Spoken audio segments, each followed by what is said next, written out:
ఏదైతే సుప్రీంకోర్టు ఇచ్చినటువంటి ఈ తీర్పుతో ఇప్పటికైనా తెలంగాణ స్పీకర్ కళ్ళు తెరుస్తారనుకోవాలా? సో ఈరోజు ఒక హిస్టారికల్ జడ్జిమెంట్ సుప్రీంకోర్టు ఇవ్వడం జరిగింది. దాంట్లో క్లియర్ డైరెక్షన్స్ ఇవ్వడం జరిగింది. అండ్ స్పీకర్ ఒక జ్యుడిషియల్ ట్రిబ్యునల్కి ఏ విధంగా అయితే డైరెక్షన్స్ ఇస్తారో అలానే స్పీకర్ కూడా డైరెక్షన్స్ ఇవ్వడం జరిగింది.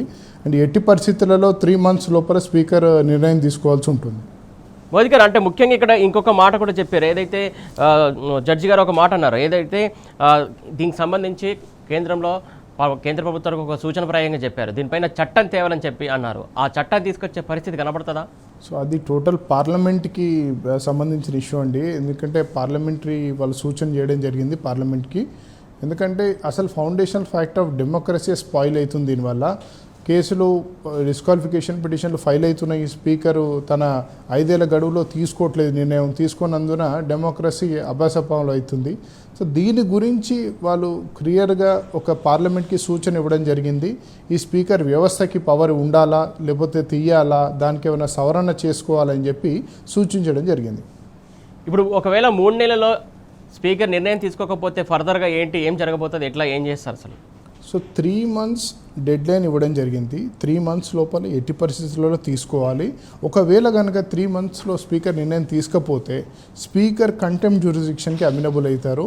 అండ్ కంటెంప్ట్ జ్యూరిడిక్షన్లో పనిష్మెంట్ కూడా ఇంపోజ్ చేసే అధికారం సుప్రీంకోర్టుకు ఉంటుంది.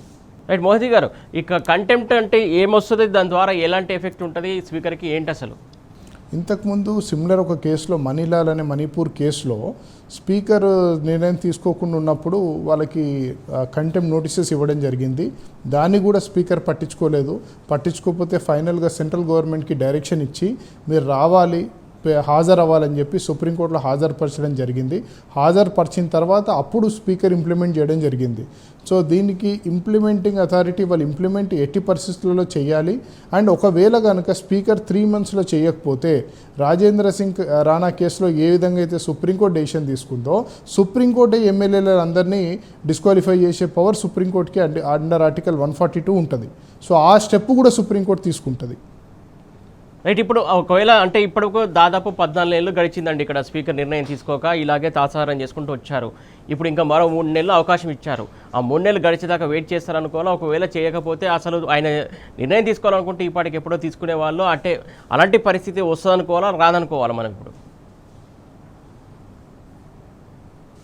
సో ఈ కేసు మీరు ముందు చూస్తే ఎప్పుడైతే డిస్క్వాలిఫికేషన్ పిటిషన్ స్పీకర్ దగ్గర ఫైల్ అయిందో వారు ఇమీడియట్గా నోటీసెస్ ఇవ్వలేదు.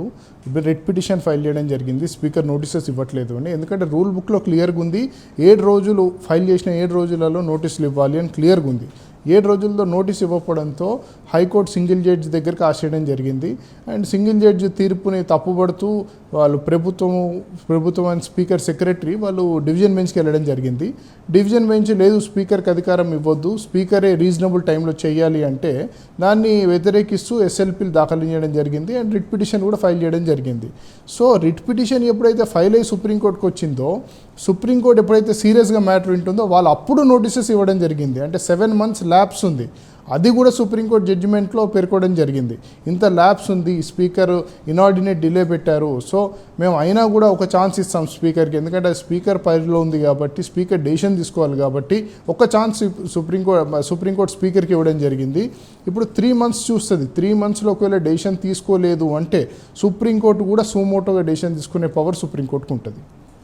కానీ ఇక్కడ 10 మంది ఎమ్మెల్యేలు పార్టీ మారలేదు అంటున్నారు. ఆ విషయాలే పదే చెప్తూ వస్తున్నటువంటి పరిస్థితి.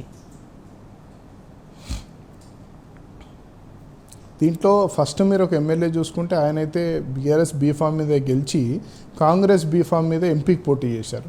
సో ఆయనది క్లియర్ కట్ డిఫెక్షన్. ఇంకొక ఆయన క్యాన్వసింగ్ చేశారు. ఇద్దరు ఎమ్మెల్యేలు క్యాన్వసింగ్ చేశారు. ఒకటేమో తన కూతురికి, ఇంకొక ఆయన కాంగ్రెస్ పార్టీ ఎంపీ ఎలక్షన్లలో క్యాన్వస్ చేశారు.